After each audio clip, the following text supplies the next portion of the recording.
కొమరం భీం ఆసిఫాబాద్ జిల్లా కాకల్ నగర్ పట్టణంలో డాక్టర్ శ్యాంప్రసాద్ ముఖర్జీ బలిదాన్ దివస్ నిర్వహించారు. ఈ సందర్భంగా ముఖర్జీ చిత్రపటానికి పూలమాలలు వేసి నివాళులు అర్పించారు.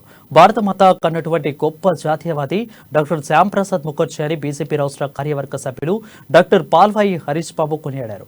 జనసంఘ్ వ్యవస్థాపకుడిగా కాశ్మీర్లో అమలవుతున్న ఆర్టికల్ 370 రద్దు కోసం అవిశ్రాంతంగా పోరాటం చేసి పోలీసుల కస్టడీలో అసువులు పోసిన మహనీయుడు డాక్టర్ శ్యాంప్రసాద్ ముఖర్జీ అని పేర్కొన్నారు.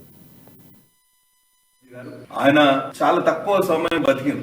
ఆయన బలిదానం కూడా భారతదేశం కోసం, కాశ్మీర్ లోని 370 ఆర్టికల్ రద్దు కోసం జరిగిన ఉద్యమంలో భాగంగా ఆయనను కస్టడీలోకి తీసుకుంటే జూన్ 23వ తారీఖు ఆయన బలిదానం ఇవ్వడం జరిగింది. ఆయన చనిపోవడం జరిగింది. ఇంకా ఆయన చనిపోయిన సందర్భంలో ఎటువంటి ఎంక్వైరీ జరగలేదు.